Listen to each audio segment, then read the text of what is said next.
Hey guys, aReNGee here. It's been about a month since I last did one of these. I'm doing a patch rundown where I sort of look through all the different balance changes that are in the patch and predict what cards are going to become good, what cards are now going to become less good, and how that's going to affect the metagames and the decks that we already know and love. Now, it's been about a month since the last patch, version 1.12.1. We are now in version 1.13, and it brings with it a whole host of balance changes, many of which are unexpected, and many of which are also buffs, which is very interesting. Um, we've got about 10 different cards that we're looking at here, so let's jump right into it. First of all, we've got the legendary aReNGee Imperial Armor. Um, the old card was a 5 power, double fire, double justice influence 5/5 that you could pay 5 and exhaust to put a 5/5 mithril armor on any of your units, including herself. The new card has been streamlined down in cost. It now only costs 3 power and Fire Justice, and you only pay 4 in Exhaust aReNGee to put a +4/+4 mithril armor on one of your units. However, there's now a key text in there, another. The previous version of aReNGee could armor up herself. This version of aReNGee needs a different unit in play in order to use her ability. So while the ability costs a little less, it's already a little bit weaker than the previous version of aReNGee. However, at 3 power, Rakano decks are a lot more interested in a 3 power unit than they are in a 5 power unit, at least traditional Rakano versions that we have here. Now, she is fairly squishy as a 3/2, but she offers flood insurance as you can use her ability as soon as she comes into play every turn to keep buffing up your units, and she plays really well with a style that's been pretty popular lately, which is weaponing up Aegis units, stuff like Silverwing Familiar and Crownwatch Paladin, and making them huge and crushing your opponent with that. Now, do I think this card's going to be good enough? I certainly think this card is going to be played. If nothing else, playing 1 or 2 copies of this as sort of a flood insurance in a regular Rakano deck is entirely possible, and I'm sure many players will try that.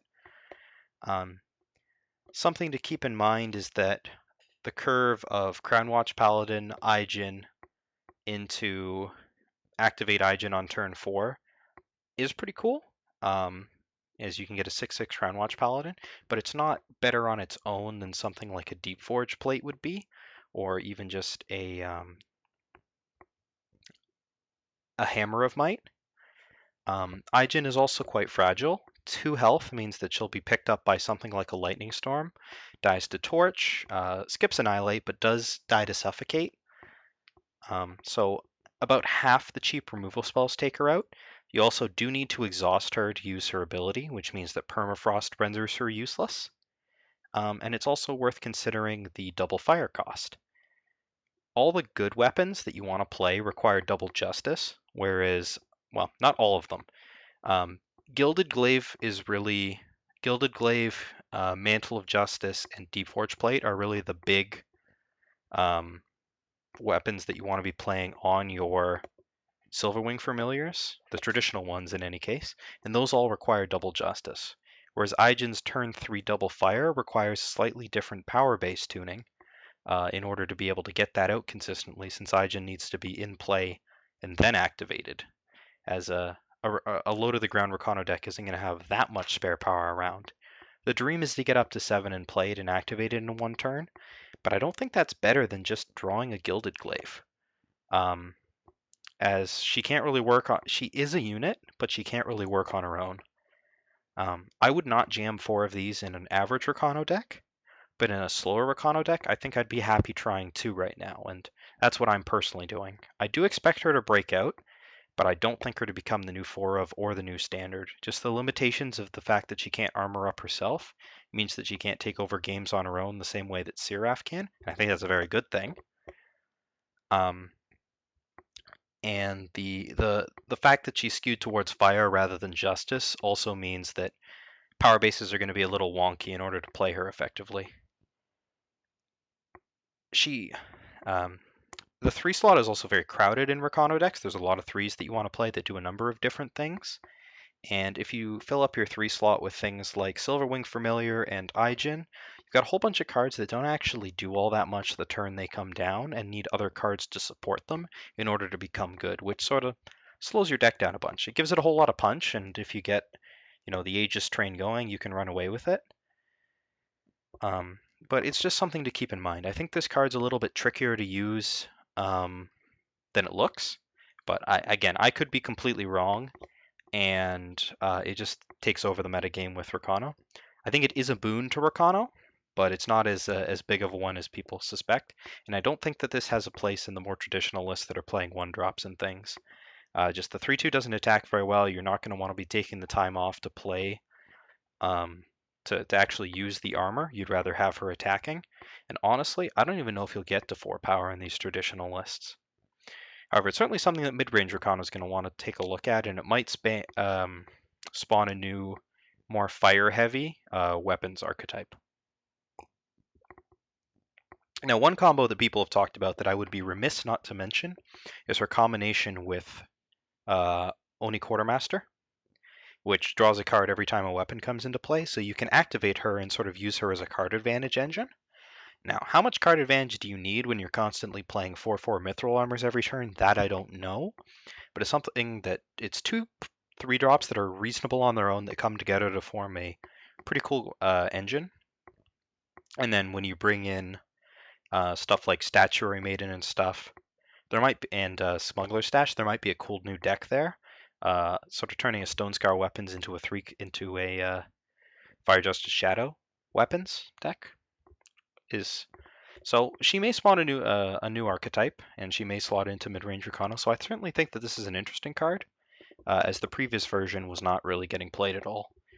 Even if you wanted to go up to the 5, there were better options in that slot, albeit not particularly exciting ones. Rakano's really missing the exciting high drops, in my opinion. But this new version of iGen is certainly an interesting card, and one we'll have to keep an eye on moving forward. Whew, enough about her. Let's move on to our next card. Another legendary, Rhymescale Draconis. Rhymescale Draconis is a card many of you have never seen. I know I've never actually seen this in play on the other side of the board. I've tried to cast it a couple times. I was messing around with just Pure Justice Primal control. Mostly because that abbreviates to PJ, and you can make it PJ Salt and stuff, and it's funny to me. It's a big flying dragon, 7/7 for 8, and it summons to play a permafrost on each exhausted enemy unit. That's what it used to do, and that's what it still does, but it's got its cost reduced by 1, and its primal influence reduced by 1 for only a single point of health. I think this is a huge buff to it. I don't think a lot of... Well, I was going to say I don't think a lot of things that killed it before, or that didn't kill it before, kill it now. But notably, going down to 6 health does put it into Obliterate range, which is a consideration, as Obliterate is a card that has been quite popular lately in a lot of different decks, even aggressive ones. So that does give them an out to Rhymescale Draconis. But this is a card that can turn the board around immensely. Like any card that only hits enemy units, it gives you a huge swing that you get to keep your guys around, and 7 really isn't that unattainable. As we've seen with a number of sort of the Sky King decks, people playing Last Word, 7 is a power that you can reliably reach, honestly, on turn 7 out of control decks, if you have a mind to. And the reduced primal cost means that it's a lot easier to play this in a 3-color deck than it was before. This may be a sort of Black Sky Harbinger-esque card for mid-range matchups, because getting a bunch of permafrost out there can be quite powerful in those matchups. Do I think that this is going to take over the game? No, it's a little fragile. Again, it does die to Obliterate, and, Vanquish and Annihilate and a bunch of other heavily played removal. The permafrost can be removed. Notably, if this gets really popular, we might see Infinite Hourglass come back to give everybody endurance, and that totally hoses it. And Eye of Winter, a card that this would likely be played alongside. It's also not particularly good against stuff that's being played right now, like Champion of Glory, Sandstorm Titan, Deep Forge Plate, and it needs to be removed, and they need to be exhausted in order to use this. So, all in all, I think it's a cool new option for control. I don't think it's going to become the go-to, but I look forward to people experimenting with it and seeing how good it is. There are certain matchups that this just totally breaks open, so, and I think it's an even better draft pick than it was before. although that's obviously not a primary consideration for a legendary. So not as big of an impact as iGen, but I think this goes from not really a consideration to something you might want to start thinking about even in your 3-color control decks. Moving on to the next card, we have a Gorgon Fanatic, which this was strictly a buff. The only change is that its Infiltrate now also gains you 3 life when it activates. I don't think this is the biggest change in the world. Gorgon Fanatic was already a really good card in these Feln, Infiltrate, Haunting Scream type decks. This only makes it better. But Gorgon Fanatic wasn't really a weak piece of the deck. It was a major factor and a major draw to it, but the deck wasn't very good when it didn't draw Gorgon Fanatic. And Direwood Beastcaller was really the other great Infiltrate card that went with it, and it's just super fragile in the current metagame. There's all kinds of ping effects, lightning storms, silences, fast removal, Steward of the Past, all kinds of things all kinds of really strong, heavily played cards are against that deck. So I don't think that buffing Gorgon Fanatic is going to make it a better deck in Constructed. In Draft, this card is just strictly better, and I think it's a great pick if you're in that sort of archetype. So I'm glad to see it. I like to see these kinds of cards pushed, but I think that if they wanted Haunting Scream to be a deck, they would be better served pushing cards elsewhere. Is this enough to push Gorgon Fanatic into more standard decks? Into less combo-y, more just general beatdown decks? We'll see. Again, I don't think that 3 health was the deciding factor for whether or not you play it. So an interesting change, and one we'll have to see how it pans out. Only a single point of health on Combre Healer was enough to take it from obscurity to mainstream, so health can be powerful. We will see. Our next card is a common, Amethyst Acolyte. It's part of the Amethyst cycle, which is the 3-power 2/1s, and it used to deal 2 damage to the enemy player and you gain 2 life. I kind of liked this card when I started playing. Played it in a couple Stone Scar burn decks, just everything dealt damage to the enemy. It turned out that dealing 2 damage to the enemy player 12 times was a whole lot of times, and you usually ran out of cards and died before that happened. But giving an enemy permanent -1/-1 is certainly interesting. It's competing with Plague in the same spot, and that's kind of awkward because the 2/1 body isn't all that relevant, but there's some things that you can do with recursion, and it blocks well, it blocks, and it can be sort of a mini Plague for places where Plague is, again, kind of awkward. The problem is when you want Plague in your deck, you really do want the Plague effect rather than just like a mini Plague effect. It's certainly become a more interesting draft card as you can pick off a whole bunch of 1/1s, and -1/-1 is quite versatile in draft, so I think it's gone up a lot there, and is an improved shadow pick. In Constructed, I still don't think it's good enough to make the grade, but I do think that it is an interesting option for decks that want that effect. Sickness never really broke into the 4, and therefore I don't think Amethyst Acolyte will either, because Sickness at least is only a single power, and there's a lot of cards that can pass muster as sideboard material when they're that cheap. So Amethyst Acolyte, much better draft card. Still, I think beyond Fringe Constructed, I don't think it quite has the power to be there. Now we're going to move into a rare. This was listed. This is listed in the exact same order as the patch notes, so you can follow along there and read their reasoning if you so desire. This one's strictly a buff. The card received 1 word of change. Instead of killing all attachments, this now only kills all enemy attachments. Which means you can more effectively play it with your own attachments, which is good because time decks that are slow enough to want this kind of effect, is potentially a Mirror Breaker, generally play a lot of their own attachments. Now this is a cool card to play as, again, as a Mirror Breaker in something like the Time Justice Primal Control Mirror. You can knock off a whole bunch of Stronghold Visage, Eye of Winters, maybe even a Sword of the Sky King all in one go, and fill your board with 1/1 Wisp in order to threaten the opponent. Before, you'd knock off all of your own things at the same time doing that, and that wasn't great. Yeah, you get a lot of 1/1 Wisp for it, but it's at a pretty expensive cost, and most people just prefer the more versatile Decay. It's certainly a card more worth considering now, but again, I think this is a sideboard card for tournaments rather than a ladder card. I don't think there's a deck at the moment that plays enough attachments to make Passage of the Ages even remotely worth main deck consideration. If that Rhyme-Scale Oconus takes off, though, know that Permafrost is an attachment, so this may be a different answer to that combo at a time rather than something like the Infinite Hourglass to counter it directly. Now we're going to talk about a trio of cards which have each got their own pages. 3 of the monuments have gotten buffed. As you may or may not know, monuments are depleted power that once you hit 5 power, transform into a 5-cost card that represents some of those colors. It's a unit with a keyword in all cases.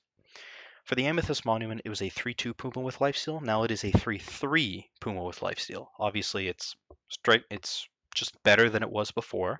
I think it's a pretty reasonable draft pickup. A 3/3 lifesteal is a lot more likely to be able to hit something and survive than a 3/2 lifesteal. Lifesteal, as Sir Rhino has always said, is a fantastic ability in draft, and just the extra health means that you can use that needs less to combo with it in order to make it good. You can, hold off a whole bunch of blockers, make some good trades. Even if you trade with another 3/3, getting that 3 life back is nice, and it just gets better with attachments.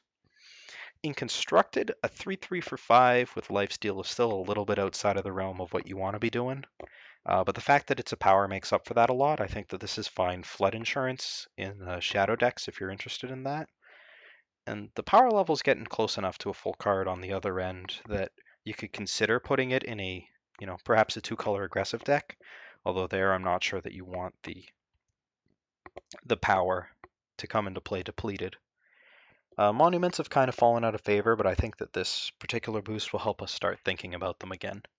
This was always, in my opinion, the least powerful of the monuments, and I think it still is, but this certainly helps bring it back in line. Our next monument is a lot more exciting, which is the Amber Monument change. Previously, it turned into a 4/5 Reinarch with Overwhelm, which was already a playable card considering that it was a power. Great in draft, playable in constructed. Now it is a 5/5 Reinarch with Overwhelm. A 5/5 Overwhelm for 5 is not actually too many stat points off of being playable. I know when you compare it to Sandstorm Titan, it looks silly. An extra power, it costs you an extra power and it has 1 less health, etc. But that 5 attack is the magic point in order to start bringing back Dawnwalkers and activating all the other 5 power matter cards. This is very likely to be going in Xenon right away. And Combray plays and draws so much power that having these legitimate threats out of the power slot is really going to help buff up these Combray long game abilities. And the other interesting thing that you can do in Combray is Voice of the Speaker. Gives your powers Echo. If your monuments have Echo, now you have 2 Reinarchs, and it's basically like you got a better Twin Brood Sauropod in your power slot, just for playing a card that gives you more power in order to actually get to that point where you can start playing these monuments. I would be very surprised if Amber Monument didn't start seeing, not widespread play, but certainly a lot of play in these Xenon and Combray decks. You need to consider your power base. It is depleted, but, these decks have been taking off their turn 4 to cast 2 secret pages for a long time, and it hasn't hurt them too much, so slowing them down just a little bit won't be bad, and giving themselves 4 extra threats against these control lists and things certainly can't hurt. I thought before that this was potentially the best of the monuments, and I certainly think it is now. A 5/5 Overwhelm for 5 is exactly what you want in these Xenon and Combray decks. So the final monument that received a change was the Cobalt Monument, one that didn't really see too much constructed play out of, except maybe out of these new, what's it called, Pajama Pants, which was the Justice Primal sort of Mono Justice style Aegis plus Weapons deck. Before it was a 3/3 Storm Dancer with Flying, which was a pretty good draft card. Now it's a 3/4 Storm Dancer with Flying, which I think is actually a legitimate high pick in draft, as I would pick a 5 power 4/3/4 pretty highly. With that extra point of health, it puts it at a torch range. Um, it avoids Vanquish, but obviously gets hit by Suffocate, as every card that dodges Vanquish does. So it dodges some of the commonly played removal out of the aggressive decks, and it brawls really well with Volk Reinforcer, because it has that extra point of health. So it doesn't just trade with a very commonly played 3-drop, which I think makes this card worthy of consideration in some of these control decks. A 3/4 flyer, as we've seen from Black Sky Harbinger, although that's a 3/5, actually clocks an opponent pretty well if they're not doing anything and forces them to spend power on it. And it's not super overcosted for these super late game control decks. So I think putting one or two of these as sort of an extra threat into your control list is something that you can consider now. I don't think it was really playable before in control. Now I think it might be. Again, people are always worried about flooding, and these monuments are another good way of flood insurance to give you early game plays. It remains to be seen how it would go. I don't think this is going to spawn a new archetype, although I think the Amber one might spawn a really big focused 5-power matters style of Xenon or Combre. But Storm Dancer is a card that could start fitting into more traditional primal decks, maybe also as a in some kind of more aggressive felon list as an additional threat. Something to consider. And I'm excited to see these monuments buffed. A little bit disappointed that Justice and Granite didn't get any changes, but Granite was already charges a little bit of a dangerous ability, and Gemblade was doing just fine out of Mono Justice, some of the lists. So we have one more card that got changed, which was, these are, well, two more cards, but these are both specifically draft changes. Sapphire Dragon gained one more power in its cost and also gained one more point of attack. And Combray Magister had the same change. So Sapphire Dragon's now a 6 power 6/4. I actually think this card's a bit weaker in my estimation, just because 6 power is a lot more than 5 in draft. And it doesn't beat down a whole lot faster than it did. It's still a great finisher and finishes the game really fast, but honestly, I think this card took a bit of a dive in my mind, just because I like cheaper cards a lot more than I like expensive cards, and I think there are a number of players that share my opinion on that. Combray Magister has been moved to 5 for the stated reason of activating many of the 5-power matters cards in time. So I think that's fine. This was a marginal card before. I think it's still a marginal card now, just because it's difficult to play it and then have the extra power out in order to make use of its ability. It's also not a good blocker. It's still not a great card, but at least it hits a different spot in your curve, and you're no longer going to be overloaded with 4-drops. If you need a 5-drop, this is a 5-drop. Sapphire's Dragon is still a very good card by all means. A huge flyer. It's a dragon. It's a huge flyer, but it's gone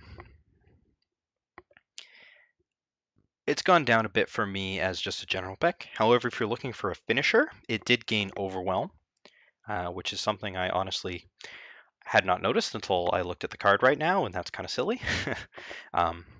Which helps bring it back up to par. Overwhelm means they can push through all those random flyers that your opponent's going to be throwing in the way to stall you during a race, which does make the card moving to 6 a lot better. It is a powerful finisher, but less of a good just value pickup here. You got to be willing to get all the way up to 6 power and play that, and that has to be a primary game plan.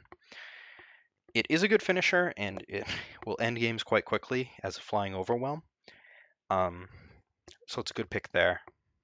And yeah, okay, yeah. Sapphire Dragon got better. Forget what I said before. Sapphire Dragon is now a powerful finisher in Primal, which is interesting because Primal didn't have too many powerful finishers. Sapphire Dragon was actually one of the better ones before. And I think Combray Magister got a little worse, honestly, because it costs even more now. But I don't think that Combray Magister was a particularly good card to begin with, and is now a more interesting filler card. So there's been a lot of changes. The monuments are now making strong cases for themselves to break back into constructed decks. Aijin screams out to be played with. Oconus is worth a look, and draft's going to get a little more interesting with a number of these changes. Monuments, I think, go up a lot. Sapphire Dragon goes up, Magister goes down. I imagine that the draft pick order will need some updating in the next week or so I can look forward to starting to work on that. But there's a whole bunch of balance changes going on, and I look forward to seeing what version 1.13 brings to us. There's been enough buffs and nerfs that we can't be certain of what's going to come next, and all I can say is it's certainly going to be at least a little different from it was before, even if it initially looks like it's mostly Recano that players are interested in testing. This has been aReNGee's balance notes rundown for patch 1.13. Hope you've enjoyed this video, and I hope you look forward, as I do, to seeing what these cards do to our Eternal metagame. Until next time.